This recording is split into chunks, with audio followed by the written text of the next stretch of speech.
Rather than speaking generally about tech-facilitated violence against women and girls, I'm going to focus here on voyeurism because of an appeal that is scheduled to be heard before the Supreme Court of Canada on April the 20th, in which our Internet and Public Policy Interest Clinic has recently been granted leave to intervene. A case that really brings together in full relief the connection between privacy and equality. So with apologies to those of you who have heard me talk about this case before, I do want to talk a bit about the facts for those who may not be familiar with the case. It's called Jarvis. So over a number of months in 2010 and 2011, Ryan Jarvis, who is a school teacher or was a school teacher at Beale Secondary School in London, Ontario, used a pen cam to surreptitiously record multiple videos of students aged 14 to 18 and a single video of a fellow teacher in hallways, classrooms, the school cafeteria, staff offices, and outside of school in violation of school policy. His activities came to the attention of the principal after a fellow teacher reported having seen Jarvis using what he thought was a camera to record female students during track and field training as well as around the school. Shortly after, the principal himself observed Jarvis talking to a female student while holding a pen in his hand that was emitting a red light. He later saw the action repeated in a lab where Jarvis was standing over top of a female student with the tip of his pen over top of his arm. When the principal approached Jarvis, he put the pen in his pocket. The principal then escorted him into an empty room and asked to see the pen. Jarvis denied having it, but the principal pointed to his pocket, and ultimately Jarvis handed over the pen. The principal in turn turned it over to the police. They viewed 3 of the videos and only then obtained a warrant to review the rest of the content of the pen. On execution of the warrant, they discovered the pen contained 17 active videos that included 30 different individuals, 27 of whom were female students aged 14 to 18 at the school, as well as 1 female colleague. In these images, the camera generally pointed downward towards the student's cleavage. Numerous video clips that were captured primarily focused on students' breasts, and in some, the camera was set to capture only the student's breasts. Descriptions of the attire worn by the young women in the photos suggested that Jarvis had focused on those wearing tank tops, tight t-shirts, and short shorts. The day after seizing the pen, police requested access to Jarvis's computer, but he declined. A week later, when the police arrived with a warrant at his home, they seized several electronic devices, including a computer and an external hard drive, but the computer was found to have no hard drive, and most of the files on the external hard drive had been placed there the day after police had requested Jarvis to give them access to his computer. Jarvis was ultimately charged with 27 counts of voyeurism, contrary to Section 162(1)(c) of the Criminal Code of Canada. On a voir dire during his trial, he lost a Section 8 motion to exclude the pen cam from evidence. Eventually, the case was tried on an agreed statement of facts. 2 issues were live at trial, both of which emanate from the requirements of the specific section. First, whether the students had a reasonable expectation of privacy in the circumstances, and second, whether the recordings were made for a sexual purpose. Ultimately, Jarvis was acquitted at trial. Although the trial judge found that the young women did have a reasonable expectation of privacy in the circumstances, he was not convinced that the recordings had been made for a sexual purpose. He reached this conclusion even though he felt it was most likely that Jarvis did have a sexual purpose, but noted that no other pornography was found. Most of the clips included students' entire faces and bodies. There was no nudity, no undressing, no explicit sexual activity, and no direct evidence on Jarvis's purposes. In light of this, he felt there may be other inferences to be drawn about the purpose, and therefore, although he called Jarvis's behavior morally repugnant and professionally objectionable, he found Jarvis not guilty. On the day the verdict was released, one of the 14-year-old victims told a reporter that a 14-year-old girl shouldn't have to watch videos focused on her breasts. As she put it, "You feel emotionally raped." The same day, the London Sexual Assault Centre posted this infographic on its website. Commenting on the case, the executive director of the center said Jarvis's actions violate sexual integrity and noted that these kinds of verdicts were exactly why women don't come forward. About a year later, in November 2016, the Ontario Court of Appeal in a 2-1 decision upheld the acquittal, but for different reasons. Feldman J.A., speaking for the majority, concluded that there were no other inferences on this record except that the images had been taken for a sexual purpose, finding that this was an overwhelming case of videos focused on young women's breasts and cleavage. However, the Court of Appeal concluded that Jarvis was properly acquitted because these young women, it found, were not in circumstances giving rise to a reasonable expectation of privacy. The majority reached this conclusion in part by eschewing all Supreme Court of Canada authority discussing privacy and instead adopting the following dictionary definition of privacy: as a state in which one is not observed or disturbed by other people, the state of being free from public attention. Based on this dictionary definition, they concluded that privacy was focused largely on a person's location, which undermined the young women's expectations in this case. Because they were in public areas of the school, no one was prohibited from looking at them there. There were many security cameras in the school so that, quote, no one believed they were not being observed and recorded. Perhaps most jarringly, the majority went on to opine that if a person is in a public place, fully clothed and not engaged in toileting or sexual activity, they will normally not be in circumstances that give rise to a reasonable expectation of privacy. The majority also found that while students expect that a teacher will not secretly observe them for a sexual purpose at school, that expectation arises from the nature of the required relationship between students and teachers and not from an expectation of privacy. Huscroft J. dissented, concluding that the young women did have a reasonable expectation of privacy in the circumstances when the totality of circumstances was properly taken into account. He noted the majority's conclusion, this about the majority's conclusion. The result is the opposite of what one would expect: surreptitious visual recording of high school students for a sexual purpose while they are at school is not illegal.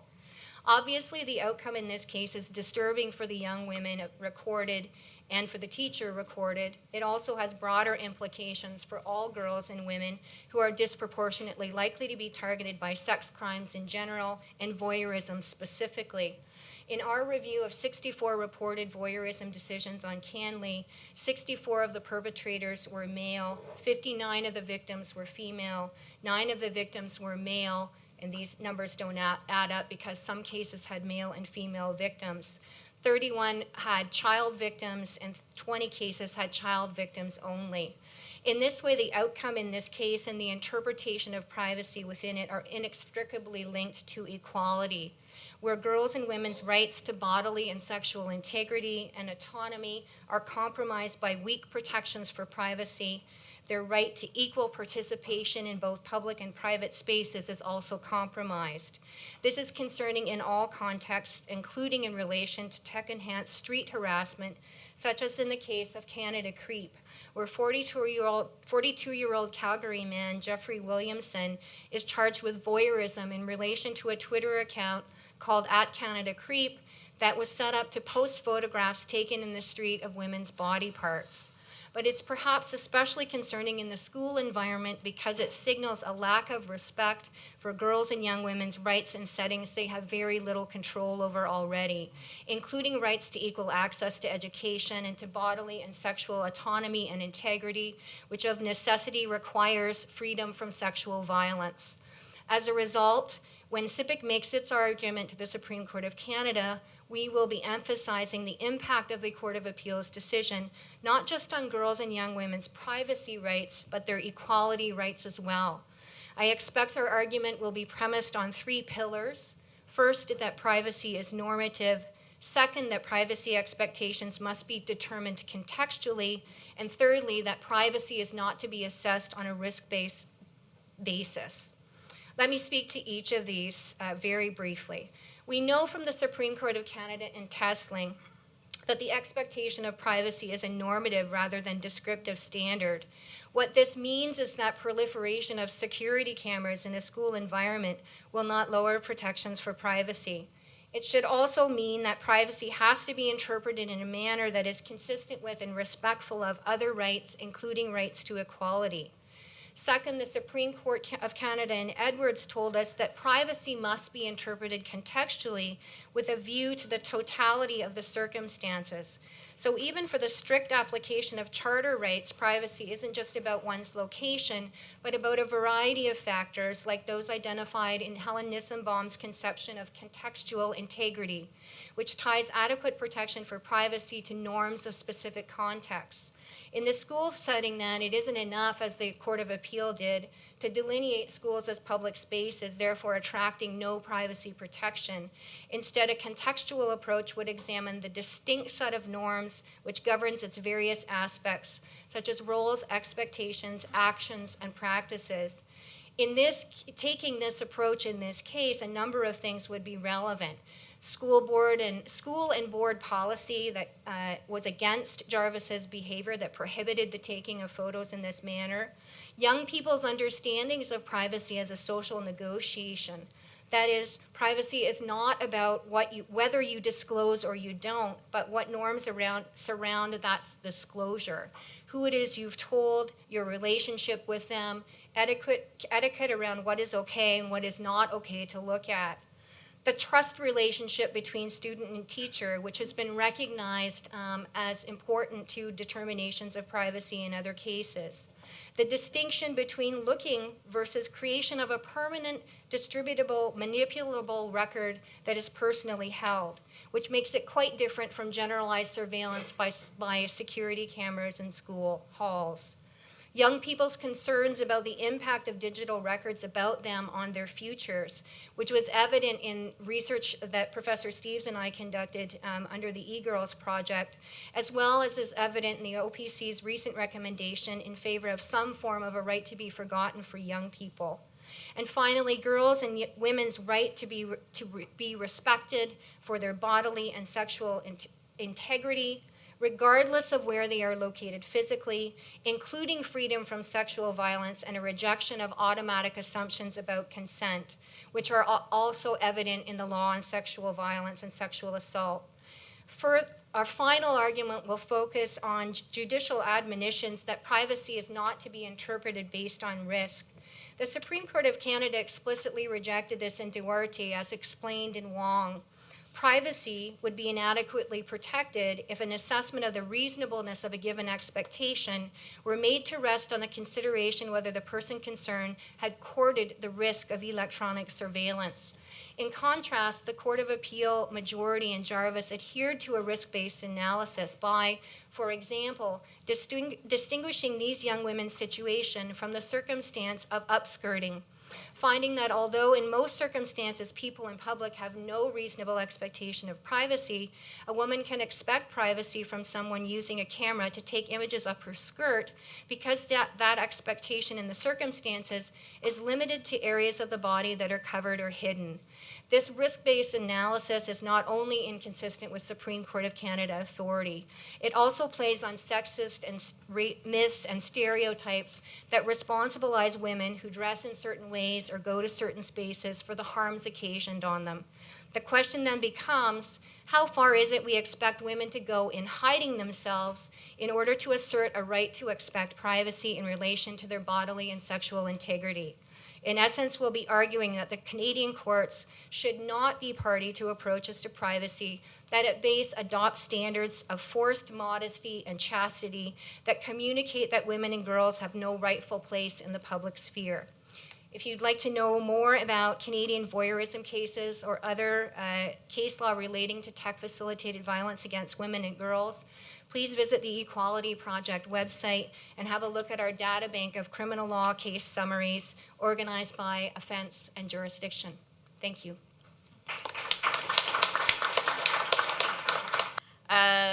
J'ai remarqué en écoutant que j'avais oublié de me présenter moi-même. Alors, je m'appelle Amani et j'enseigne le droit pénal ici à l'Université d'Ottawa. Alors, avec ça, je vous présente Pierre-Luc Déziel. La présentation va être un peu différente des présentations qu'on a eues depuis ce matin. Une présentation qui va être un peu plus théorique, un peu moins empirique, finalement. Et vous aurez déjà pu constater, je vais parler en français, je n'aurai pas de PowerPoint.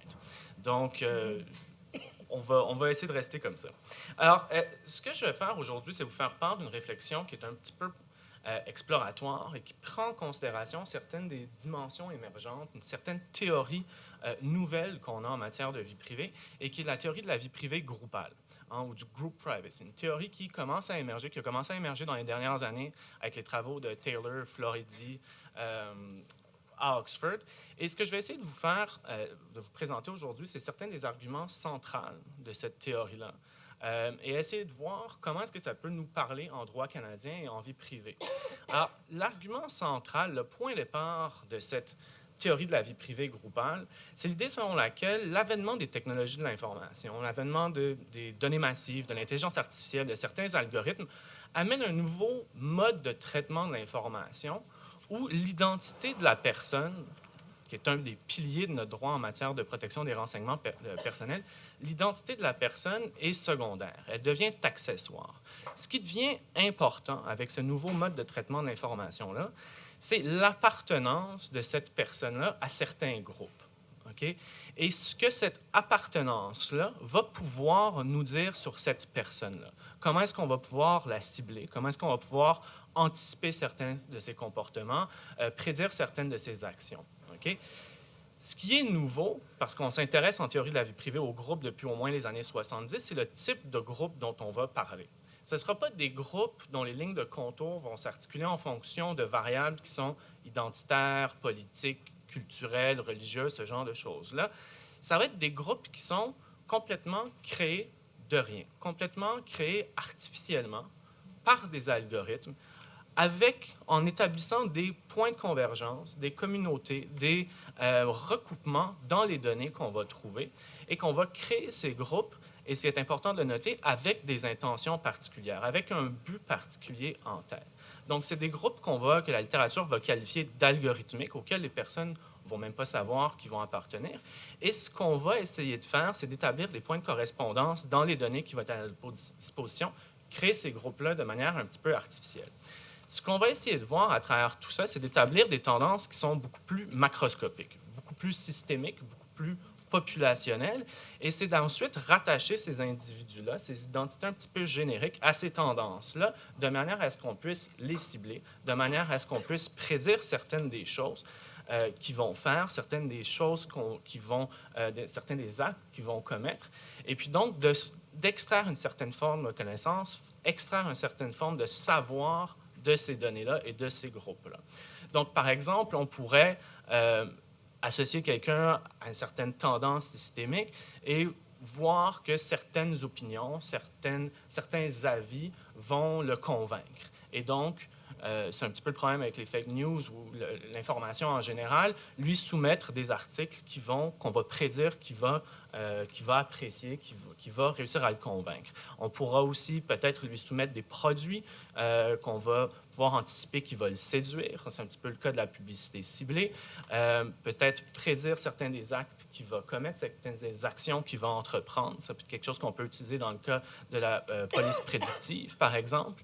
Ou, puis un sujet qui m'intéresse un petit peu plus, de voir comment certaines classes génétiques ou l'appartenance à certains groupes génétiques, on va être capable de prédire l'apparition ou le développement de certaines maladies, puis agir à partir de ce moment-là. Donc, ce qu'on fait quand on crée ces groupes-là, c'est qu'on crée en fait des groupes qui sont artificiels, mais aussi des grés d'analyse des personnes. On va créer des identités qui ne sont pas personnelles, mais des identités qui sont un petit peu plus génériques. Un moule dans lequel certaines personnes vont pouvoir rentrer. Et donc, le groupe, la manière dont il va naître, c'est toutes les personnes qui vont correspondre finalement à cette identité générique-là, à cette identité, à ce moule préétabli-là. Maintenant, ce qu'on essaie de faire, et je l'ai dit un petit peu plus tôt, quand on crée ces groupes-là, on a une intention derrière tout ça. On vient les designer et il y a une visée pragmatique derrière tout ça. On essaie de créer des effets. Et ces effets-là peuvent aller dans un bon côté, peuvent aller dans un mauvais côté. Si je reviens sur l'exemple de la génétique ou des classes génétiques, par exemple, ça peut être utilisé dans un contexte de médecine de précision, de médecine génomique pour détecter l'apparition d'une maladie, d'intervenir rapidement, de prévenir, ralentir le développement de cette maladie-là. Mais ça peut être utilisé aussi, puis pas juste en génétique, dans d'autres domaines, avec des intentions un petit peu plus malveillantes. Donc, qui vont amener, c'est ce que la théorie va nous dire, à une certaine forme de stigmatisation, à une certaine forme de discrimination, de ciblage ou de profilage des personnes. Donc, on peut avoir un bon côté à la création de ces groupes-là, mais on peut avoir un mauvais côté aussi. Okay? Et la création de ces groupes-là, le savoir qu'ils vont en dégager va peut-être pouvoir venir titiller ces mauvaises intentions-là. Et c'est là qu'il va avoir un aspect un peu plus de vie privée ou de protection des droits fondamentaux qui va rentrer en ligne de compte. Donc, comment est-ce qu'il peut y avoir un impact en matière de vie privée? Et là, il y a deux choses que je veux souligner. La première, et puis c'est ce qu'on voit dans la théorie, et ce que ceux qui vont traiter l'information puis créer ces groupes-là vont nous dire, c'est que les informations qu'on va utiliser vont souvent être des informations qui ont été dépersonnalisées. Que ce soit souvent des renseignements qu'on va avoir, des renseignements personnels dont on va avoir supprimé ou généralisé des identifiants directs ou indirects, qu'on va avoir anonymisés, que ça va être des renseignements statistiques, des métadonnées, des données de géolocalisation. Donc, grosso modo, des renseignements qui vont tomber à l'extérieur de la sphère de protection des renseignements personnels. À mon sens, ça demeure des renseignements personnels à un sens strict, c'est un sens commun, parce que ça demeure des renseignements qui vont porter sur des personnes, mais ce ne seront pas des renseignements personnels au sens juridique. Pourquoi? Parce que même s'ils portent sur des personnes, techniquement, ils ne vont pas permettre l'identification de ces personnes-là, ou pas en tout cas facilement tendre à l'identification ou la réidentification de ces personnes-là. Donc ça, c'est le premier enjeu. Le deuxième enjeu, c'est qu'on va voir, puis c'est un concept qu'on trouve souvent en vie privée ou en vie privée groupale, c'est le network effect ou l'effet de réseau. C'est-à-dire que la diminution de la vie privée auprès d'une personne, qu'elle soit volontaire ou pas, peut entraîner une diminution de la vie privée auprès de d'autres personnes ou de groupes auxquels elle va même appartenir. L'exemple classique, c'est la publication d'une photo sur Facebook. Si moi, je vais dans une soirée, on prend une photo de moi, on voit des gens autour, je la poste sur Facebook, c'est consenti, c'est volontaire, mais on peut quand même voir d'autres personnes sur cette photo-là qui n'auront pas nécessairement consenti à cette divulgation-là. On peut avoir inféré un certain nombre de connaissances, dire, bon, ben cette personne-là était là à tel moment, elle est amie avec un certain nombre de personnes, et donc il y aura une diminution de la vie privée chez ces personnes-là aussi. Ça, c'est l'exemple classique. On retrouve un petit peu aussi cet exemple dans le contexte de la vie privée groupale puis de ces groupes algorithmiques-là, mais d'une manière un petit peu différente, puis une amplification de ce phénomène-là. On le retrouve parce que quand on va créer ces groupes algorithmiques-là, quand on va avoir un certain nombre de données, on va avoir des données qui vont porter sur un nombre fini de personnes. On va avoir des données pour un échantillon qui est relativement limité. Mais on va faire émerger ces grilles de lecture-là, on va faire émerger ce savoir-là, qu'on va pouvoir par la suite transposer à toutes les personnes qui vont potentiellement pouvoir rentrer dans ce groupe-là, pour lesquels on va retrouver les mêmes points communs.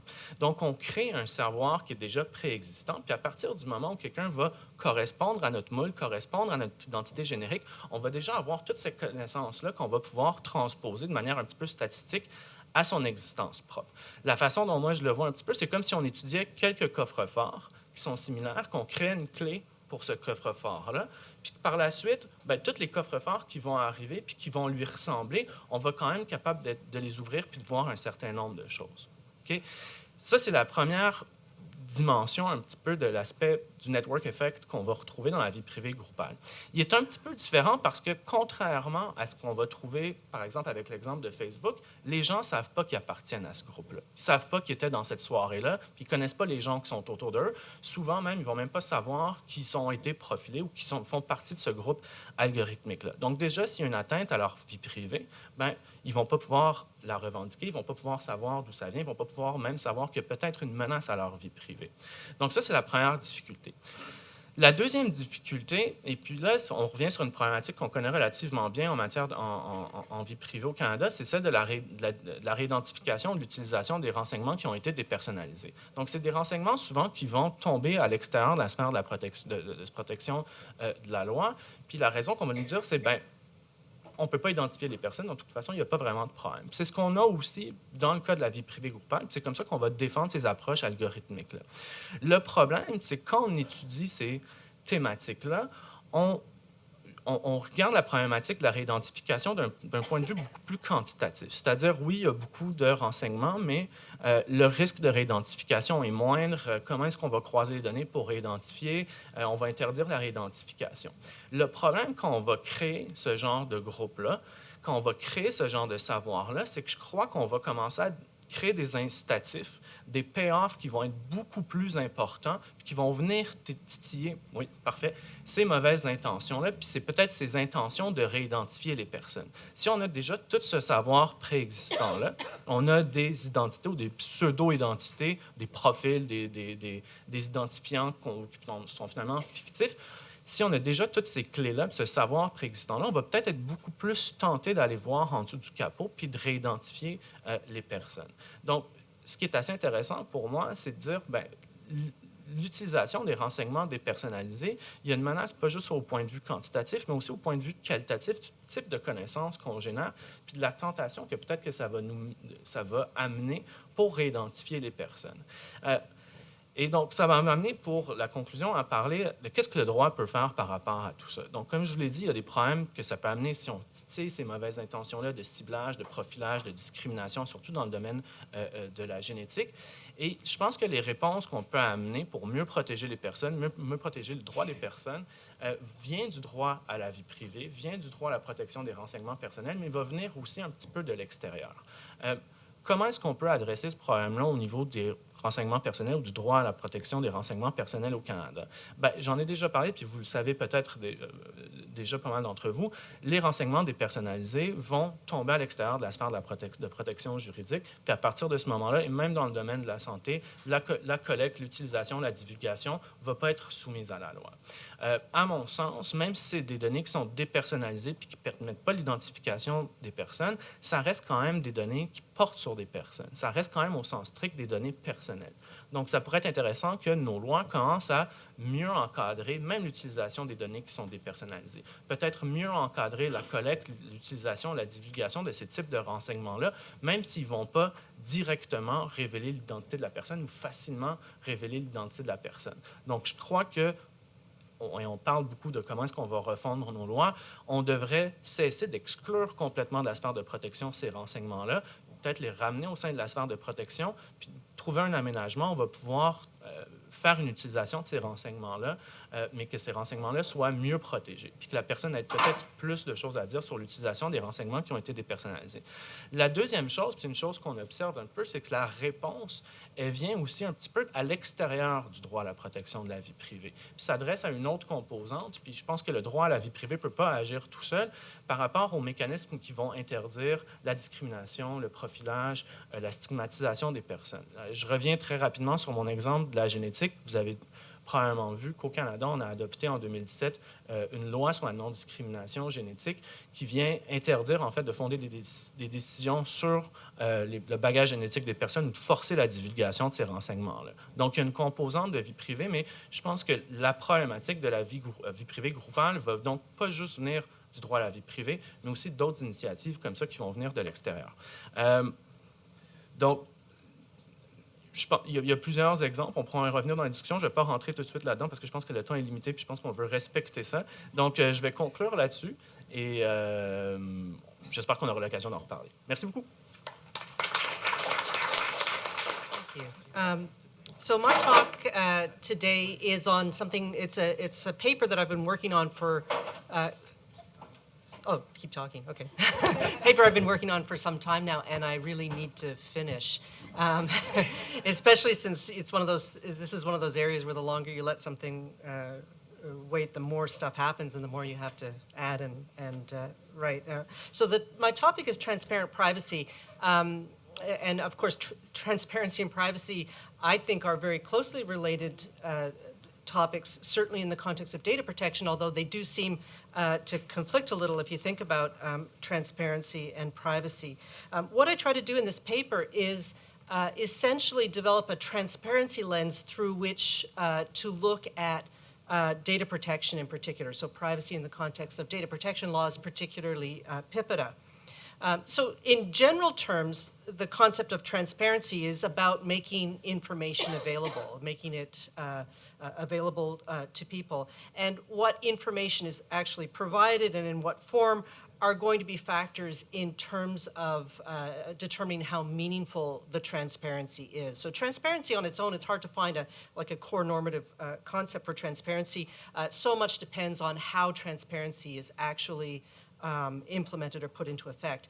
Transparency has been linked to a number of core values in Canadian jurisprudence and elsewhere as well. It's been linked to the principles of fundamental justice. So, for example, we have transparency in the open court system. The open court system is based on the idea that in order to respect fundamental justice, our court processes have to be open to public scrutiny and public view. Transparency has been linked to the freedom of expression in the sense that the freedom of expression includes the right to take in information as well as the right to express it. It's been linked to self-determination as well, in that by having information made available to you, you are able to make appropriate and informed choices about what you wish to do. But I also want to flag that there is a neoliberal version of transparency that's become quite infectious, and I think we see it in the context of PIPEDA in particular, where you see transparency being used to shift responsibility from the state to the individual. And so the way it manifests itself in PIPEDA, in my view, is the whole concept of consent, this idea that, and you hear it all the time, people don't really care about privacy because we have a consent-based model and they are always clicking, I agree, I consent, I agree, and therefore they don't care, without reading the privacy policies, and therefore they don't care. And that's an incredibly simplistic approach in a context where we know that everything we do leaves a data trail. Everything we do, people are collecting data. We don't have the time, we don't have the resources, privacy policies are not clear or comprehensible, they're way too long. There's no way that we could actually, although we have on the surface of it transparency, there's no way we can actually give meaningful consent. And so I think we have to be wary also of this neoliberal version of transparency where, well, you got all the information, and if you just decide to go ahead and share your information, then you've chosen not to have privacy. So in terms of the transparency framework that I try to develop in this paper, I tried to think about, because I think PIPEDA and other data protection laws are full of transparency. There's lots of space and lots of room for transparency concepts. And so what I tried to do is divide the transparency concepts in PIPEDA into three categories. So one is procedural transparency, and there are a number of different procedures in transparency that can be exercised in order to have transparency. So, for example, the complaints mechanism, if you feel as an individual that an organization has breached PIPEDA, you can file a complaint. There will be an investigation. The Privacy Commissioner's Office has investigators who have the power to go and look into the company's practices. They have access to a variety of documents. They will issue a report. There's also recourse to federal court. So there are procedures in place to give individuals a level of transparency in terms of this complaint mechanism. So that's one category is kind of procedural transparency. Another category is transparency in terms of access to information, essentially. And so there are plenty of provisions in PIPEDA that address this. There's mandatory notice of privacy policies, the identification of contact person, rights of access to personal information. So there are a number of different ways in which individuals have a right of access to information under PIPEDA. And then I have a category of transparency as oversight, where there are mechanisms in place in order, you can see there's a little bit of overlap between some of my categories. But for example, the Office of the Privacy Commissioner can conduct audits into the practices of organizations. There are mandatory disclosure requirements at a number of places in the legislation to the regulator, including in these data breach notification provisions, which one day will come into effect in the legislation, and they have mandatory, they contain oversight provisions for the commissioner. So I look at those three categories, and if you start to think of it in terms of those categories, there's a lot of transparency that's built into the legislation. So what's the role of transparency in the consent-based data protection regime? There are a number of different goals that are served by transparency. One is public information or consumer choice. So in theory, at least, by providing consumers with information about the practices of companies, consumers can make informed decisions. And I think there's room for critiquing PIPEDA on this. Well, obviously, there's room for critiquing PIPEDA on the consent basis. I'll get there. But for example, there are things like naming names. And I'm not going to get into it here. I talk about it a bit more in the paper. But the commissioner, in dealing with complaints under PIPEDA, for the most part, does not name the names of the respondents. And so this could be a public information consumer choice moment in the legislation where you have an element of transparency that allows consumers to make more informed choices about what companies they want to share their information with, but that's not transparent. So I think there's a lot of ways, in which we can think about how it plays out. Regulation of organizations is another objective served by transparency. So for example, companies, in order to avoid being publicly shamed or under the legislation, will conduct themselves presumably in a better or more compliant manner. And then there's, of course, accountability of organizations. And there are a number of different ways in which organizations are held to account under the legislation. So there are a number of different goals that are served. Now, in terms of, I just have a slide here. This is it's very small print, and I'm not going to get into it in any great detail. I just wanted to show you that in the paper I try to identify principles and provisions in PIPEDA and group them or categorize them. These are just examples of transparency for public information or consumer choice and the variety of different requirements. Now, Principle 4.3 is the consent provision, knowledge and consent requirement.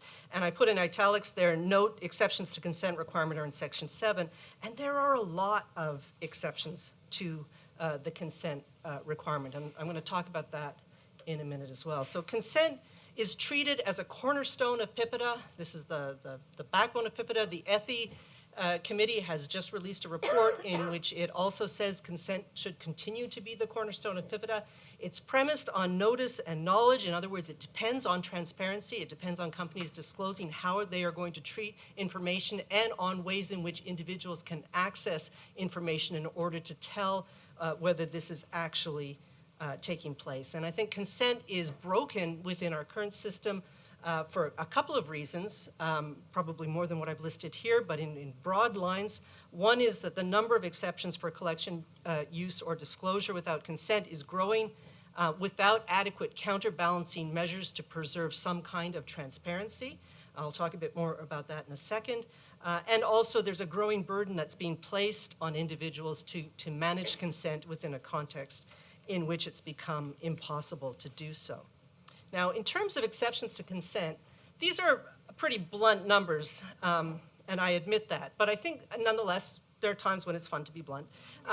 If you look at the exceptions to consent to disclosure, so this is where, under the legislation, the consent is the cornerstone of the legislation, and then you have a series of exceptions where consent is not required for an organization to disclose information. This list keeps growing. Okay? There are currently 25 exceptions to consent to disclosure of personal information. 10 of these were added by the Digital Privacy Act amendments in 2015. So we think of amendments to PIPEDA as amendments that bring PIPEDA up to speed and improve privacy, but you know, that's not always the case. Sometimes the amendments actually create more opportunities for organizations to use information without consent. Only 5 of the exceptions require the ex post facto notification of either the commissioner or the individual after disclosure takes place. So only 5 of these have a transparency measure built in where even though your information is disclosed without your knowledge or consent, after the fact there's a notice requirement. So there's that level of transparency is largely lacking from these. And in the last round, new exceptions for information sharing between organizations, that should worry you, were introduced with no transparency or oversight mechanisms added. I note that the ETHI report that's just come out discusses business arguments for a new exception to consent, because you know you can't amend PIPEDA without making it easier to get access to people's personal information without knowledge or consent, for legitimate business interests. And although I know it's not strictly a matter of how much ink is spilled on things, more ink is spilled in the ETHI report on expanding the exceptions to collection of personal information without knowledge or consent than is spent on enhancing consent or improving transparency. So they do start by saying we recommend that consent be enhanced, and it's a really short discussion with no concrete suggestions for how to solve that problem. And then there are much longer discussions about the need to introduce all of these exceptions to, anyway, whatever. I will be writing about this also eventually, but I just want to point out again that to think about how we lose ground with transparency in these amendments to the legislation. Now, the civil society started to push back against some of these exceptions to consent, demanding that certain private sector corporations that were being asked by police and national security officials to share personal information of their customers without the customer's knowledge or consent under PIPEDA, and it was permitted under PIPEDA. Civil society groups started to push back and say we want some kind of voluntary transparency, disclosures about how often you do this, in what circumstances, and so on. Under pressure, the telecom started reporting. I said the Department of Industry created voluntary transparency guidelines, which you can find on the web, in order to structure the way in which this disclosure takes place. These are interesting, don't have time to critique them here, but they certainly are susceptible to critique. But notice that these are voluntary transparency guidelines that come about as a result of pressure by civil society because of the defect in the legislation. In order to achieve more transparency, they are not legislated mandatory transparency reporting, and you don't see anything about that in the ETHI report either for the amendment of PIPEDA. In terms of recommendations for enhancing consent, ETHI makes recommendations about opt-in consent by default, improving algorithmic transparency, and studying the ability of individuals to revoke their consent once it's been given in certain circumstances. As I've mentioned before, the recommendations do not address the fundamental problems with the existing consent model or how to deal with it. And as far as I'm concerned, the transparency problems in the legislation go well beyond algorithmic transparency. I thought it was interesting that ETHI defines algorithmic transparency as, quote, when users have complete information about the workings of the artificial intelligence programs behind the websites they visit, the data they collect, and how they are used. And you can really just substitute, regular transparency is when users have complete information about the workings of how organizations collect, use, and disclose personal information for the websites they visit, the data collect, and how it's used. We have that in theory in the legislation already, but it doesn't work. And now we have talk about algorithmic transparency in the same terms. And I think there's reasons to be a little bit cynical. I'm trying to justify my level of cynicism here. Reason to be very cynical about this sort of thing. I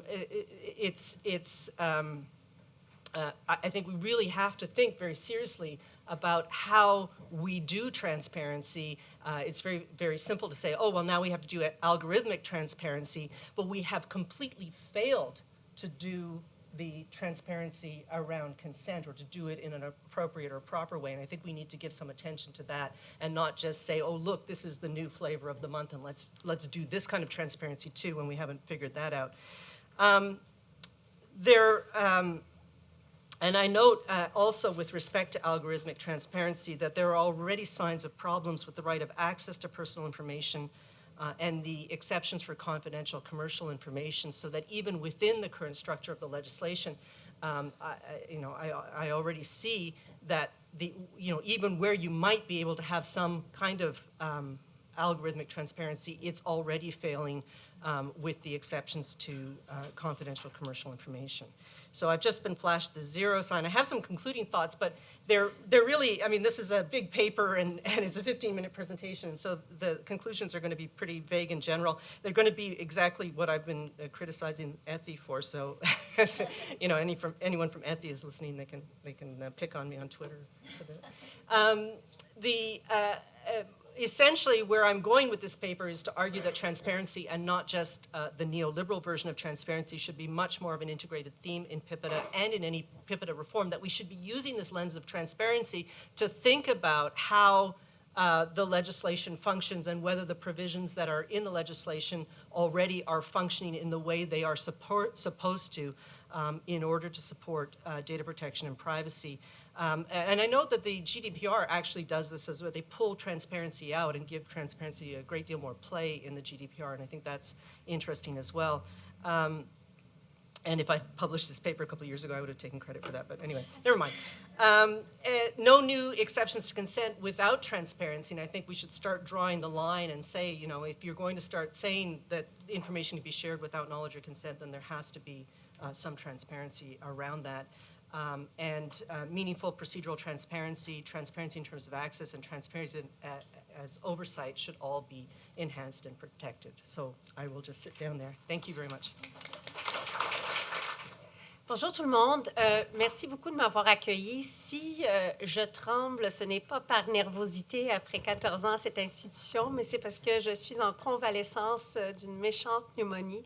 Alors, j'ai plutôt peur de perdre ma voix devant vous. Je ferai de mon mieux. Il y a un an, j'ai donné une conférence à Montréal portant sur ce sujet qui est l'impact des nouvelles technologies et surtout de l'intelligence artificielle sur les droits et libertés et la liberté d'expression en particulier.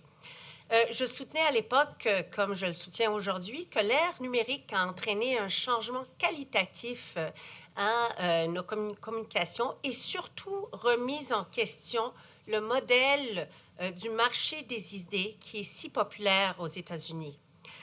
En effet, l'ironie de la chose, et pour ceux qui s'intéressent, j'ai publié avec un co-auteur un papier là-dessus qui est disponible sur le site web de l'Université Princeton, que les algorithmes ont tendance à accentuer, et ce de manière très disproportionnée, les propos qui sont plutôt extrêmes, inflammatoires, voire même les propos racistes, sexistes, la propagande haineuse. Pourquoi? Plus c'est extrême, plus il y a des clics là-dessus, plus ça se propage et plus on a tendance de penser que c'est l'état des choses. Donc, on donne, les algorithmes par inadvertance donnent une proéminence, une voix disproportionnée aux idées qu'au Canada ont souvent été considérées comme étant la propagande haineuse et que la Cour suprême a choisi de limiter pour justement donner effet à d'autres valeurs constitutionnelles telles l'égalité.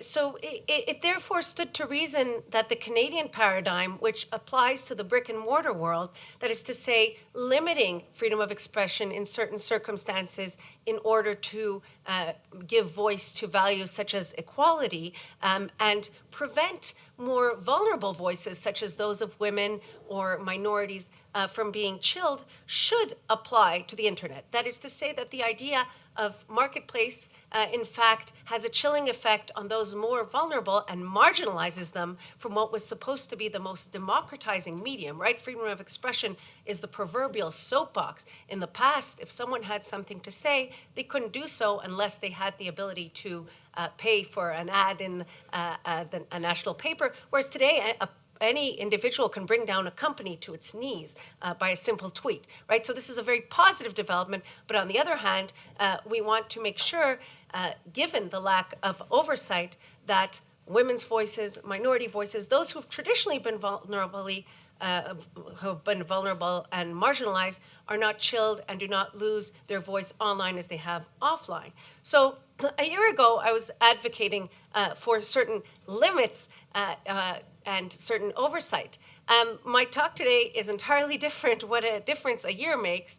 The unintended consequences of the internet around that time, platforms, initially very, very reticent to monitor any content, became concerned initially because of advertisers and subsequently because of dramatic murder-suicides that were seen on Facebook, and eventually by reason of the threat to democracy that was voiced following the U.S. elections. These platforms began to actively monitor and limit speech to the point where there is now tremendous concern, in fact, perhaps the opposite concern, not only as to silos of information that we are now each compartmentalized into, but that the new arbiters of free speech, in fact, given these quasi-judicial appointments de facto, are these platforms, mostly American platforms, who are really scrambling. They don't want to do this.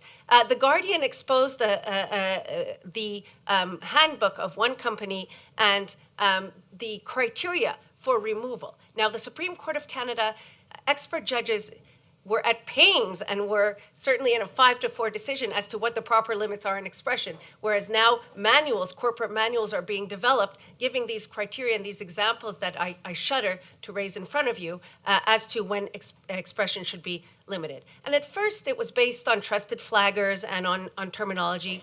Now what has happened is that we're overwhelmed, right? We're overwhelmed by the amount of speech on the internet. So the platforms have turned to, and who can blame them, to what Tim Wu of Columbia has called the tyranny of convenience, right? We're so overwhelmed that we say algorithms, artificial intelligence, machine learning, do the work for us. Is this expression palpable? Is this expression permitted? Should it be, or should it not? And the results, as you can imagine, of this artificial intelligence screening all of our speech and determining what should go and what shouldn't are Orwellian, or as I like to say, at times Kafkaesque. Beyond that, they disproportionately silence and censor women as opposed to men. I encourage everyone to read the New York Times report just a few days ago where an author, a female author of a romance novel, was complaining to Facebook because Facebook had taken down an ad showing a image of a woman photographed from behind with a portion of her back exposed.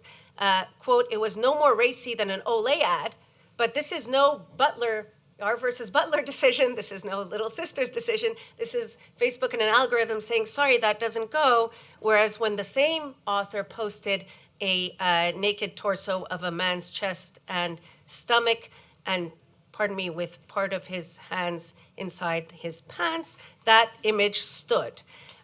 So these are the types of decisions on freedom of expression, on obscenity, that are being made by algorithms. And the examples go on and on and on. In fact, I like to quote my doctoral student, I hope she doesn't mind, who in her own little experiment posted this, and I, neither she nor I share this opinion, but just as a test wrote, men are scum. Immediately her accounts were shut down, one permanently and one simply deleted. So these are not Supreme Court judges making these decisions. These are algorithms. So obviously it's disconcerting from a perspective of democracy as well, speech being the lifeblood of democracy, as our Supreme Court has held. The lack of accountability is a matter of tremendous concern. No reasons, right? Courts are held to give reasons and detailed reasons, but here we're living in a parallel universe where these arbiters of speech are not required to do that. In fact, for those who have read the Costeja decision, courts were telling, the European Court of Justice told the algorithms, hey, you need to take this down, right? So place this burden upon them. So in a way, we can't help but sympathize if solutions meant for the public sphere are offloaded to the private sector. And I don't have time to go into this, but a esteemed colleague from the private sector brought to my attention the Toronto Sidewalks project and the complex interaction between government and private parties, American platforms. Where does the charter sit in all this, right? With government action more broadly is an issue that is tremendous, but that I don't have time to address. So it all boils down to something that Justice Rothstein raised, that law, since time immemorial, was anchored in territory, in borders, in boundaries, and every state legislated within its borders. But cyberspace has no borders, even though it's been said ad nauseum. So we can't, as Einstein said, solve our problems with the same levels of thinking that created them.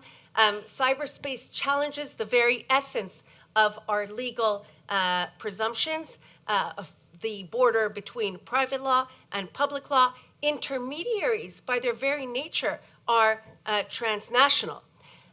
So what must we do? I think it's crucial to rethink both in terms of jurisdiction and in terms of substance, the role the law.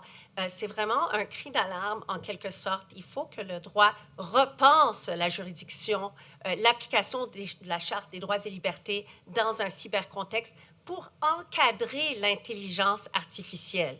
Pour encadrer l'intelligence artificielle, qu'on réalise que la liberté d'expression, qui est au cœur de nos valeurs, ainsi que la vie privée et l'égalité, doivent demeurer entre les mains de nos tribunaux et pas forcément dans les mains des plateformes privées. Les plateformes privées ne veulent pas forcément, ils ont bien raison, s'acquitter de cette tâche. So the law needs to remain relevant. A purposive approach has been suggested, quote, by Waxman and Cheney, an alternative approach whose precise contours have yet to be spelled out, but starts not with existing doctrines from physical space, but with their purpose, right? It asks what rules, and I'm quoting, would best contribute to those purposes and the legal principles that underlie them. So the solutions must be forward-looking and pragmatic. What must we do?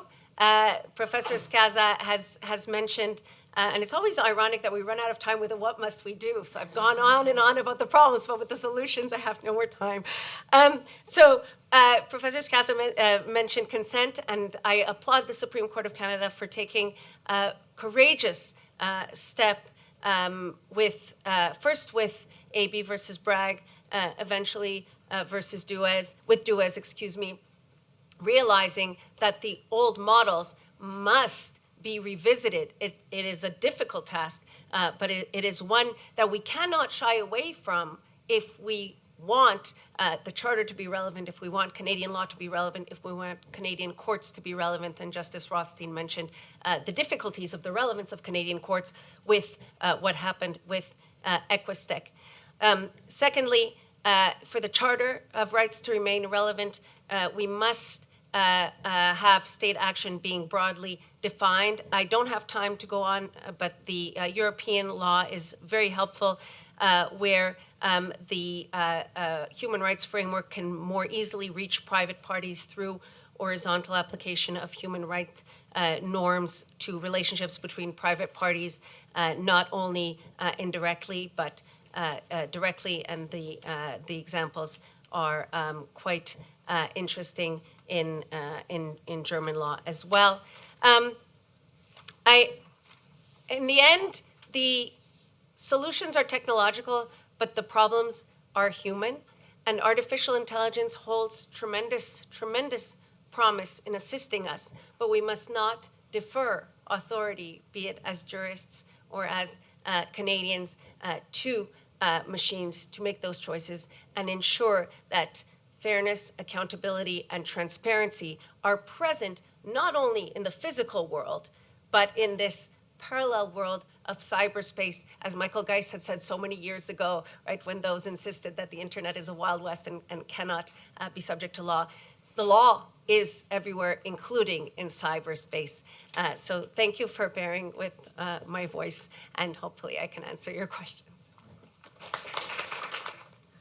Okay, so like others, I want to thank the organizers, and like others, I'd like to thank the organizers of this event and the Law Review, and to acknowledge, as others have, the traditional lands we are on today. So interestingly, at a conference speaking about Selena Lopez and Jennifer Gomez, I'm here to talk to you about the mismatch or the errors of authoring identity that AI may give rise to, and deliberately mashed up those two identities and re-narrated the narration of the selves that came before me today. So perhaps this is a footnote to Teresa Scassa's algorithmic transparency talk, or the view of algorithms as gatekeepers of speech that we just heard Karen Eltis talk about. Really here I'm concerned about AI as author, as reader, as editor, as writer of identity, as rewriter of identity. So in the age of artificial intelligence, smart machines are increasingly designed to embrace human identifiable characteristics, including facial recognition, expression variation, and adaptive intelligence. One of the biggest concerns emerging with acceleration of the development of humanoid robots is whether they will threaten our sense of human identity, while anthropomorphic appearances may blur the identifiable distinction between humans and social robots and may thus provoke a growing fear over the inability to differentiate woman from machine. It would appear that one thing that makes us uniquely human and capable of individualizing that uniqueness within the human family is our ability to consciously and cognitively author our own identity by controlling its expressive representations. We humans are not only smart and adaptive, we are diplomatic, discerning, enterprising, social, and political beings. We're regarded from this perspective, our identity is narrative, it's historically specific, expressly personal, culturally situated, and its social existence is itself a work for which we seek legal protection and remedy. AI, however, appears to be threatening that capacity to author ourselves, and so also threatens to blur the identifiable distinctions between humans and their nominate proxies. It's worth noting that a name is only an approximation, or indeed an approximation of the self, and so the story begins. As I should note that it's quite a feminist thing to do to inject oneself into the research, so I'm going to take the liberty of recasting the keynote speaker, Justice Rothstein, as a feminist keynote speaker in introducing his talk with his sharing of his personal texts. So I first presented this at a Baton Rouge conference, and the conference was called by any other name. My name is Bita, which is Farsi. It means without a twin. It means unique. My last name has different meanings in different languages, including trust, harmony, peace. So the combination might give you something like unique trust, unparalleled peace, something along those lines. In any case, authors take great pains to author their identity and to narrate and curate their identity and imbue it with particular meaning in professional and personal markets. And indeed, our identity may be our greatest opus. So much like traders who adopt and use a mark to identify themselves in the marketplace, as authors, we work to establish reputations in our names, to build associations with various works of authorship, whether they're selfies, art, poetry, music, all protected by copyright. And by so doing, though, we develop over time a reputation and ultimately goodwill, which is the attractive force that brings in custom, which brings in others to our productions that's associated with our names. In the digital age of social media, then identities are our greatest works that we labor to create. They're our opus, but they may be sometimes compromised. And so here I take the three betas. What's in a name, right? So these are my characters. And what first emerged was I was approached by someone who said, I understand you do art. I heard you do. I said, yes, I do art. They said, well, I heard you on the radio give an interview. I said, no, that wasn't me, but it was Bita Amani. Yes, it was. It's Toronto. Yes, it is. But that's not me. I thought, how peculiar. I went on then to a doctor's appointment a week after that. This is a few years ago. And the doctor, specialist appointment, said, but you were here last year. I said, no, I wasn't. Yes, you were. It wasn't me. Okay, let's verify with other pieces of information. So identity was verifiable with various forms of identification that were used to correct the mistake. Then came Bita Amani 3.0. So I looked myself up on Google, and there again was Bita Amani. This is a third image blocked out. Bita Amani 3.0 was a PhD student doing doctoral work in epidemiology and public health in California at the time. Her works focused on health inequality, something which I'm particularly interested in and was writing on more so at the time with respect to gene patents and public health. So the names alone, and more so in combination, are not very common. Bita Amani, it's funny, it's not unique at all, I suppose. In this instance, our interests had significant overlaps. We were both researching issues in the area of public health, me with biopatents, and her in terms of epidemiology. So I thought, as a piece of performance art, if not anything else, hey, Bita Amani, you want to co-author a paper with me? It might be fun, and we wouldn't have to argue about who'd be first our author, after all, right? So it'd be Bita. Then came the rejection, or at least no response. I didn't hear from Bita Amani. I can't be sure that she, in fact, received my invitation. All I know is that if she did, she might have thought I was loopy in sending her the invitation to begin with. I thought it was a good thing. I was a bit more senior than her at the time. She went on to get a faculty appointment. Good for Bita Amani, I thought. And then we had the conflict in this story and ensuing confusion. RCMI, Translational Research Network, is a groundbreaking consortium of biomedical, behavioral, and clinical researchers working with healthcare providers and the community to address health disparities through collaboration. So you see here our publications were amalgamated into a singular identity. This continues with more confusion, yet another amalgamation of our dual identities and publications into a single profile. This is to her benefit because that's her institutional affiliation. Bita Amani, and you can see the items that are in bold are the ones that Bita Amani is most active in, includes patents as a topic. To my knowledge, Bita Amani, the doppelganger Bita Amani, was not involved in biopatenting work or patents at all, although I was. And as art imitates life and real space affects cyberspace and cyberspace affects real space, I have gone on to do work with respect to HIV and maternal and transmission of HIV through breast milk, and so it continues. I would get invitations to do peer review for articles on obesity, and I'd say, do you want Bita Amani? He'd say, yes, we want Bita Amani. I said, but do you want this Bita Amani? They're like, yes, and it sort of became a comedy of errors in which I'm like, but are you sure? This is not a good prescription for tenure. So why you should care? Because there's market confusion and misrepresentations and knowledge asymmetries and all sorts of problems of disinformation, misinformation that's associated with this type of pattern. And so it's incredibly problematic then. In terms of authoring identity, right? I was concerned that our identities were emerging, and in fact they were. So we see then the implication of this. If we imagined, as Foucault invites us to do in his lecture, What is an Author? Our society has given a particular status to the author, which can be seen, he suggests, in terms of once we do research into authenticity and attribution. So, to borrow his words, the system of valorization in which he, the author, was included, or the moment when the stories of heroes gave way to an author's biography, and the conditions that fostered the formulation of the fundamental critical category of the man and his work. So he examines the relationship between author and text and the functional conditions of specific discursive practice.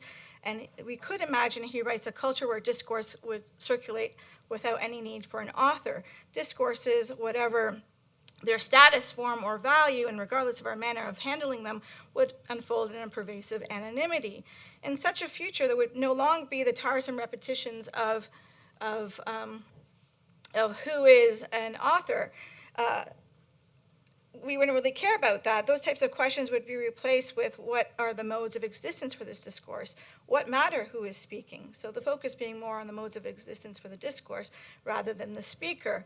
It's an interesting point because with AI as writer, it doesn't really seem to matter who's speaking, but the modes of existence for the discourse seem to take a primacy in the question of analysis. So technically, it's accurate and truthful to say that all of these works are indeed authored by Bita Amani, insofar as copyright might confer rights to this compilation. Perhaps the compilation and the screens I showed you early on may itself be protected by copyright. The question is, can a machine assert copyright, as there's some attempts to do? And of course, copyright doesn't really care if the information is correct or accurate. In fact, copyright actually prefers fiction over fact, conferring broader protection to the work as an expressive work. And of course, underlying facts aren't protected anyway. So copyright may be a poor tool for policing identity that has been used for policy reasons in asserting privacy in the past because of its censorship capacity. So there are implications, of course, to all of this. One of the resulting factors is, to date, a lot of the interest in AI has been whether AI can be an author under copyright law. That's a question of authorship in law, I'd say, not an authorship in fact, because as we saw from the early two amalgamated screens, that AI is an author, in fact, even though it may not be recognized as an author in law, because authorship in copyright law still requires a human author, not an ape, as you know from the selfie, which I can't talk to you about right now, but and not a humanoid robot either. This is Sophie, who has been conferred status, citizenship status in Saudi Arabia.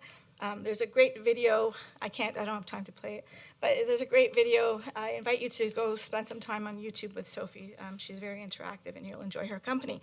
So in any case, though, the idea is that the true author in copyright as originator is a human subject, leaving aside the legal fictions of authorship. And in jurisdictions like Canada, we do have within our copyright provisions explicit moral rights protections that protect the droit moral of the author and his or her oeuvre. Within the copyright regime is provision for the protection of an author's reputation and honor in relation to the integrity of the work and its use in certain contexts, including the political context without authorization.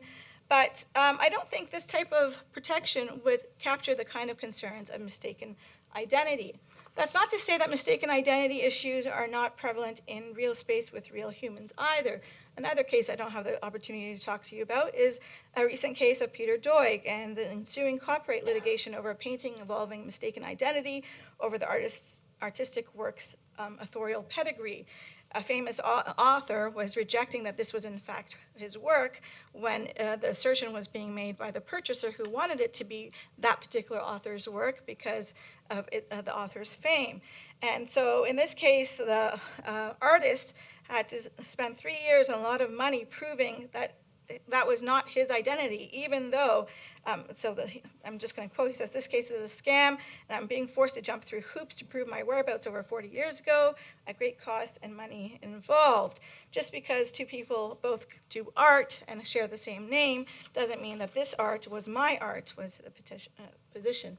The problem is that we have greater bits of data being used in various forms and collected by glass holes and spectacle users, glass holes, Google Glass users, endearingly referenced as glass holes. So the potential sources of data will only continue to proliferate with sensory enhancements. Our identities are captured unwittingly in the lens of everyday glass holes, as Scover and Testy have argued in the context of exploring the lesbi-gay identity as commodity, and they're not writing on glass holes. They say, essentially, Americans consume their identities, a paradoxical form of self-definition through self-cannibalization. So who authors the author, right? So this is another one in which surveillance, the camera is turned outward. This is a total cyborg. The professor made himself into a cyborg by transferring a camera to the back of his head. I invite you to go to his website as well for a live feed. He was banned from on the university campus of having it on. So who authors the author and the data subject? I think it's time to move beyond copyright and the concerns of copyright to really explore privacy and privacy's 15 minutes of fame. And I have 1 minute to do privacy's 15 minutes of fame. So we could talk about this in terms of defamation, right? Of course, we could talk about this in terms of defamation and the potential that defamation may give rise to. Defamation seeks to protect untrue statements, and insofar as they may be untrue, that may be a way to go. But in terms of privacy, and here we have different forms and recognitions of privacy historically, and there has been a definitional problem that has perhaps impeded the uptake of privacy by regulators in various ways. In this particular context, I think we have some ability to address the concerns I've raised with respect to computer matching and mismatching, profiling, and so forth that AI gives rise to, when we could think about AI as not only reader but writer of an identity and writer of potential authors of works, in fact. So erring is human, but such erring may be more difficult to detect and correct. So this goes back to the transparency privacy point that Professor Scassa was raising. So the moment of fame, I think, will legally come from, if we go back to Prosser's 4-tort catalog for privacy, I think it'll come from the third one, publicity, which places the plaintiff in a false light in the public eye.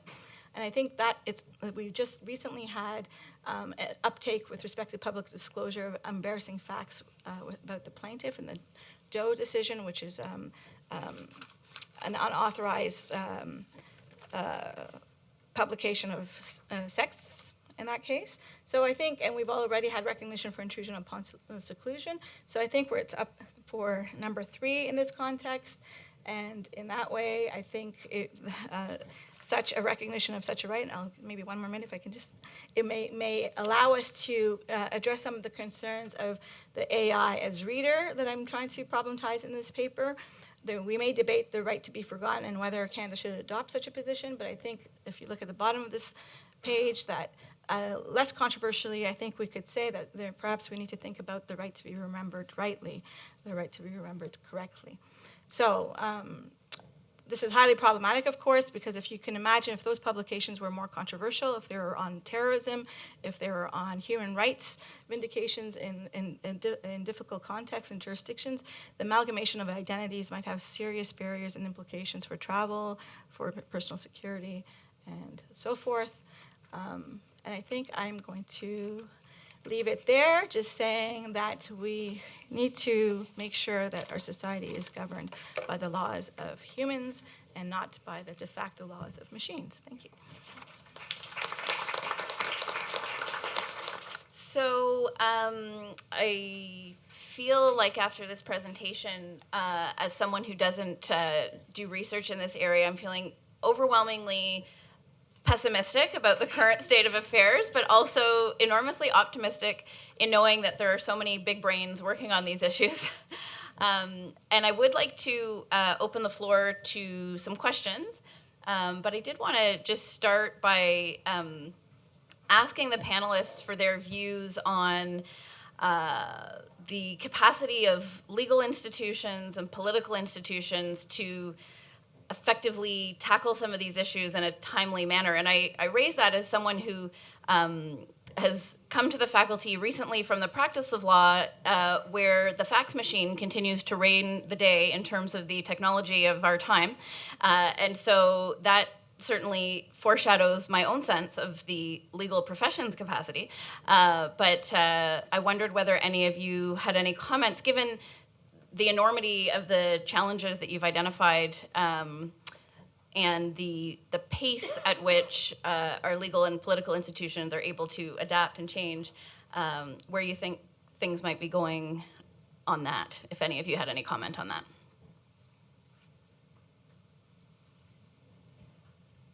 If I may, I think the first step is raising the problems, not to be pessimistic, because there's an old Talmudic saying that says it's not upon us to finish the work, but we can't refrain from beginning the task. And I think that what's important is for policymakers not to abdicate responsibility, because Professor Amani's talk reminded me of another piece called Google Thinks I'm Dead, which I highly recommend, by a New York Times, again, reporter who was fighting tooth and nail to prove she's still alive with all the resources available to her, because another woman by the same name had passed away. And so in this Kafkaesque, people keep talking about the Orwellian fear of government surveillance. Rather, I think it's the Kafkaesque fear of, in fact, exogenously imposed truths upon us. And it's extremely important for policymakers not to abdicate their role in light of the complexities of technology that are very intimidating to many, right? So it's much easier for a court, as the European Court of Justice did, to say, private actors, you're good with algorithms, why don't you handle, ensuring people are remembered how they should be, or forgetting people. You do it, just take care of it. We're not quite sure how to go about this. But rather realizing that abdication will only create greater problems in the future. So I'm not pessimistic, but rather optimistic that by flagging the issues, we will be able to address them rather than, say, allowing it to get too far out of hand. Oui, ben, moi, je vais me permettre un commentaire aussi, puis je vais être un peu dans la même direction, c'est-à-dire que je reste relativement, en fait, plutôt optimiste par rapport à tout ça. J'ai l'impression que plusieurs des problèmes qu'on identifie ne demandent pas des solutions qui sont radicales ou qui sont entièrement nouvelles. Je m'inscris peut-être contraire de l'opinion de plusieurs, mais je ne pense pas que nos lois sont complètement désuètes ou sont complètement inadaptées. Je pense qu'il y a du travail à faire, évidemment, si on pense à la PIPENA, entre autres, mais je pense que on n'est pas obligé de repartir à zéro. Des fois, on présente un petit peu les affaires comme s'il fallait tout remettre à neuf et vraiment tout jeter aux poubelles puis recommencer. Alors que je pense que des fois, c'est simplement mettre des accents un peu plus importants sur certaines choses qui sont déjà là, à les accentuer, peut-être monter le volume sur certaines choses par rapport à la transparence, par exemple.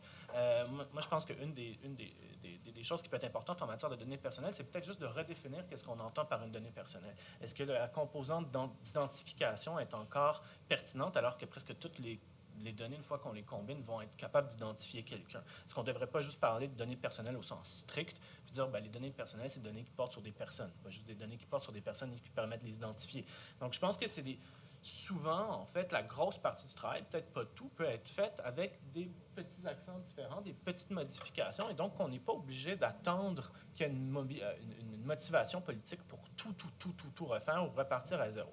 Je pense qu'il y a différents agencements qu'on peut faire avec des choses qu'on a déjà. Je suis optimiste aussi dans une deuxième mesure parce que peut-être qu'au Canada, c'est vrai qu'en matière de vie privée, en tout cas, on traîne un peu de la patte. Une dernière loi dans le secteur privé date de 2000 ou 2001.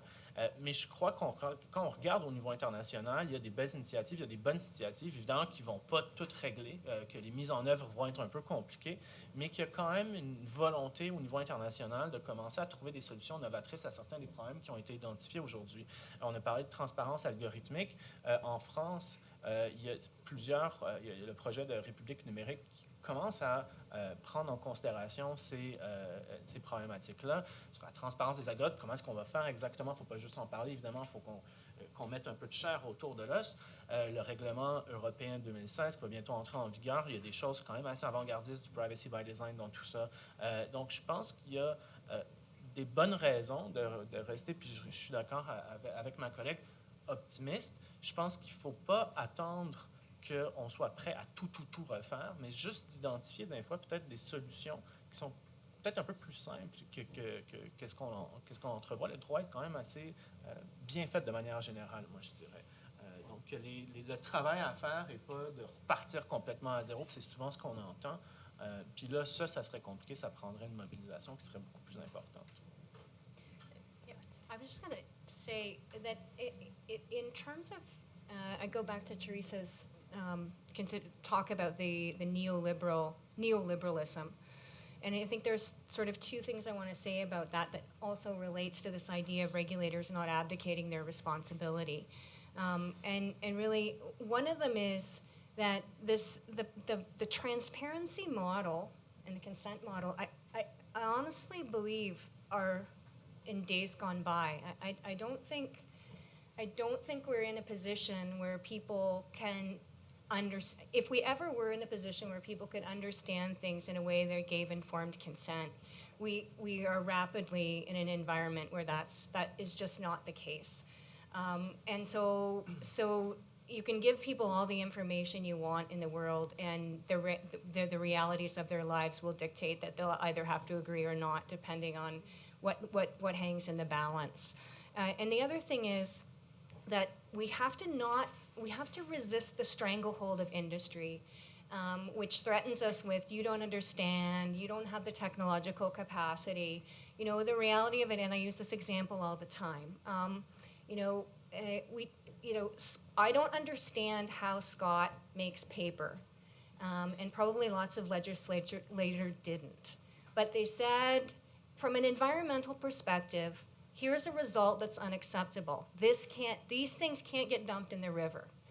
Make it so, right?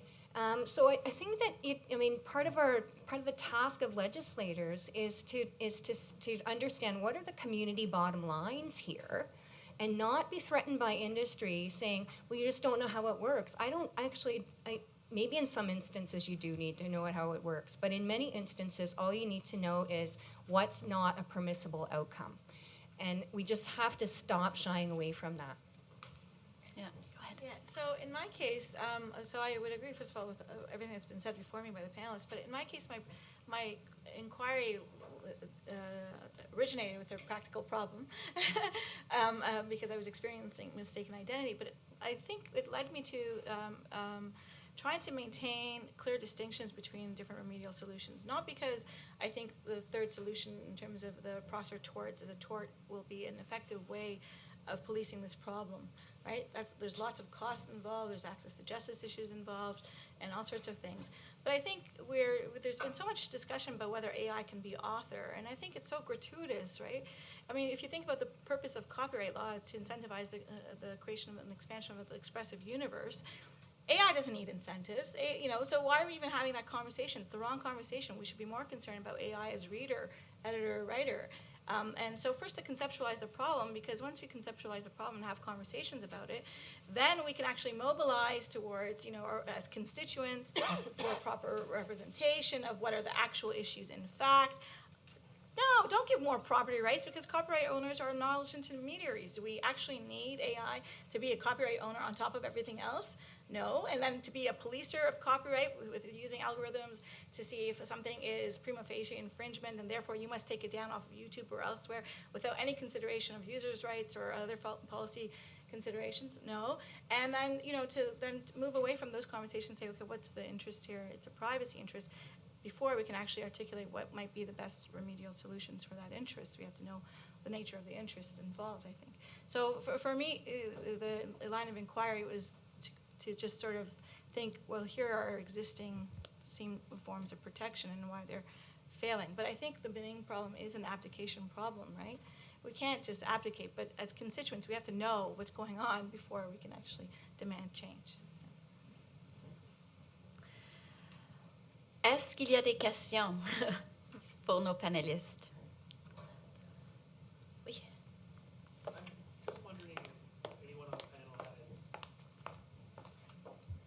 I'm just wondering if anyone on the panel has maybe at least preliminary thoughts on what it means to have algorithmic transparency when so many algorithms, when they're sufficiently complex, have this black box result that we don't really know the relationship between the inputs and the outputs.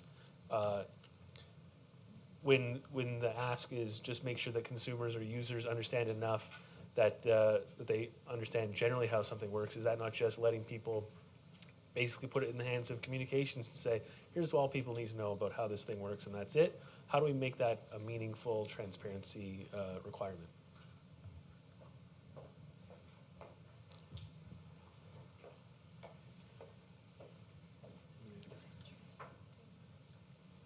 I mean, yeah,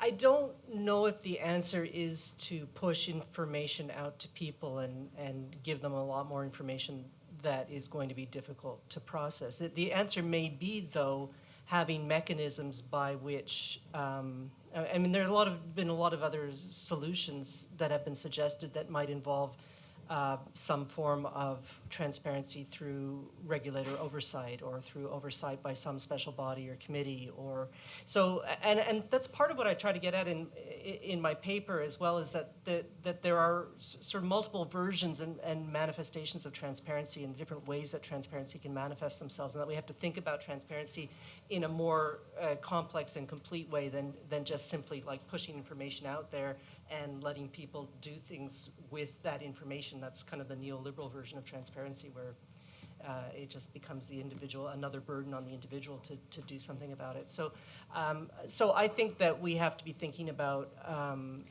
transparency solutions that go beyond just pushing information out to individual. If I could just add, you may have heard of the acronym FAT, Fairness, Accountability, Transparency. So the fairness and the accountability, or I would rather phrase it as oversight, precede transparency.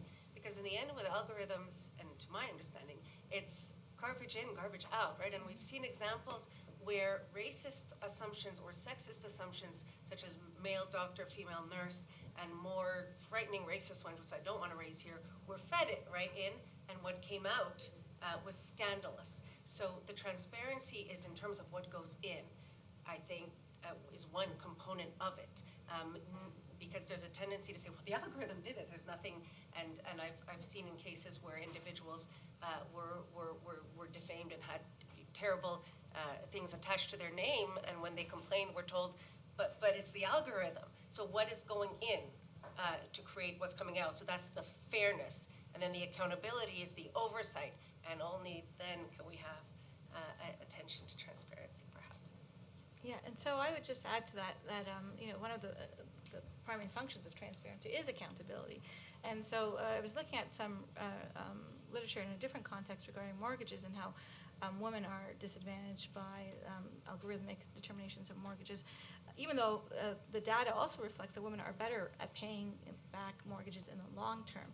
But they're always dinged with a higher level of interest rate because of their relative income security, for example, right? So I think one of the implications of such work might not be just on the transparency front, but on the issue that we need to maintain human accountability for the errors in such decision making, but also that we need to have oversight, continued oversight with such decision making as well. Because, so really to put into place, maybe there's an over-reliance on AI, and the fact that it is AI seems to somehow garner it a greater status of objectivity and legitimacy that is not warranted. And I hope to make that clear from my presentation, was that that's completely not warranted in many respects. So there's a false sense of security that AI is going to remove bias, and that's particularly true in the legal apps context, right? Just because descriptively all the decisions on a particular case have said something about it, and now you can predict and prescribe the likelihood that you are, I don't know, an employee versus an independent consultant, doesn't mean that that's right. Where are the test cases going to go? How are we going to challenge those normative values and assumptions that are built in the context of the inputs? Moi, je vais juste intervenir, puis je vais essayer de rassembler mes propos, les structurer assez clairement, parce que j'ai pas mal de choses à dire, puis je vais essayer de ramener ça un petit peu par rapport à ce que j'ai dit dans ma présentation. La raison pour laquelle je commence à m'intéresser justement à cette question de la vie privée groupale ou des groupes algorithmiques, comment est-ce qu'on traite l'information de manière algorithmique, c'est qu'à l'Université de Nouvelles, je suis impliqué dans un projet qui s'appelle Pulsar, qui est une plateforme de santé durable, qu'on appelle une plateforme de santé durable, où on va créer des grosses banques de données avec des renseignements personnels sur la santé, que les différents chercheurs vont pouvoir venir utiliser, croiser, merger avec d'autres banques de données. Puis on voulait savoir c'était quoi exactement les implications pour la vie privée des personnes. Une des raisons un des soucis qu'on a, c'est qu'on a les renseignements pour une fin en particulier. On a eu un consentement, puis là, je vais rebondir sur certaines des idées. On a eu un consentement pour une utilisation pour un projet de recherche, puis on se demandait comment est-ce qu'on fait pour réutiliser ce consentement-là ou faire en sorte que ce consentement-là soit valide même pour d'autres recherches ou qu'on les réutilise, ces données-là, et comment est-ce que les chercheurs peuvent s'assurer qu'ils donnent la bonne information aux personnes quand ils vont faire passer ces renseignements-là à travers leurs algorithmes, puis que ça va commencer à créer ces groupes-là. Fait que c'est comme ça qu'on a commencé à regarder, à regarder cette problématique de comment est-ce qu'on groupait les personnes, puis comment est-ce qu'on articulait ça en termes de consentement puis de transparence. On est encore au début du projet, fait qu'on n'a pas toutes les réponses, puis on les a probablement pas toutes, mais quelques-uns des éléments qu'on a, c'est moi, je suis d'accord avec l'idée que le consentement est peut-être plus suffisant aujourd'hui. Mais c'est un petit peu ce que je disais tout à l'heure. Je pense qu'il faut quand même le garder. Je pense qu'il faut le compléter, il faut rajouter certaines choses. Mais le consentement, c'est une des choses qu'on a pour que la personne puisse exercer une certaine forme de liberté, puis qu'on puisse lui donner une certaine forme de choix. Le consentement, c'est pas juste en vie privée, c'est en plein d'autres choses. C'est la manière dont on exerce notre liberté qu'on choisit puis que ça reconnaît notre autonomie personnelle. Donc, moi, je pense qu'il faut le garder tant qu'on n'aura pas trouvé un autre moyen pour assurer ça. Maintenant, il faut le compléter, il faut rassurer d'autres choses, il faut le renforcer. Et puis donc, comment est-ce qu'on fait pour avoir un consentement éclairé puis que la personne soit informée puis qu'elle ait des informations? Puis l'idée, c'est pas non plus, comme on vient de dire, de les noyer d'informations puis de leur expliquer dans les détails comment l'algorithme fonctionne. Une des choses qu'on commence à regarder, c'est de dire, le consentement, peut-être qu'on le voit de manière un peu trop statique. On le voit un peu comme si c'était une photo qu'on prenait au début du processus, puis qu'on consent, puis par la suite, la personne n'a plus à être impliquée. On lui a donné des informations, il a signé, consenti, puis par la suite, c'est un petit peu fini. Moi, la manière dont je vois ça, puis un peu la manière dont je vois la transparence algorithmique, c'est d'avoir un consentement qui ne serait pas un snapshot, mais qui serait beaucoup plus en stream, beaucoup plus une vidéo qui serait dynamique, puis continuerait à être exercée. Évidemment, pas en noyant toujours l'information, mais en donnant encore un peu d'information. Puis une des choses qu'on regarde à travers la transparence algorithmique, à mon avis, puis une des composantes peut-être qui n'est pas nécessaire, mais qui est pas suffisante, mais nécessaire, c'est la traçabilité des données. Puis que la personne puisse avoir une idée de où sont allées ces données, quelles données on a choisies, où est-ce qu'on les a amenées, dans quel projet est-ce qu'on les a réutilisées, qu'il puisse avoir un opt-out, qu'il puisse avoir ce genre de choses-là, mais que le consentement s'exerce de manière beaucoup plus dynamique, puis qu'il y a un certain nombre d'informations sur quels renseignements on a pris, à travers quel processus on les a envoyés, puis ils sont rendus où ces données-là, quelles données on les a. La technologie est là pour taguer les données, pour assurer une certaine forme de traçabilité de la donnée. Puis je ne pense pas qu'il faut se leurrer pour se dire qu'une fois qu'on a fait ça, on a tout fait. Puis mais je pense que c'est une des premières étapes de cette transparence algorithmique-là, c'est d'avoir une espèce de droit de regard sur les parcours que nos données personnelles vont suivre. Je ne pense pas que c'est suffisant, encore une fois, mais je pense que c'est nécessaire, puis que ça ne peut pas servir, comme on vient de dire, d'exclus juste pour dire une fois qu'on a fait ça, tout est fini. Mais je pense que ça, c'est quand même un bloc qu'il faut qu'il reste là. Donc, pour répondre un peu plus directement à la question, je pense que ça tomberait nécessairement dans une forme de traçabilité des données puis d'un consentement qui serait beaucoup plus dynamique ou continu ou en stream que juste une photo qu'on prend au début puis qu'on dit, bon, ben, tu as accepté il y a 1 an, 2 ans, 3 ans, puis maintenant c'est resté comme ça. Puis que là, on pourrait avoir un consentement pour une réutilisation des données, quelque chose comme ça, puis qui serait beaucoup plus flexible aujourd'hui. Donc, c'est un peu la façon dont moi je le verrais, en fait. Mais malheureusement, il va falloir qu'on termine. Alors, I just want to take this opportunity to thank you all for your engagement. Thank you very much to the panelists for a very informative and thought-provoking discussion. And I expect that these conversations will continue after today. So thank you all very much again. Merci beaucoup.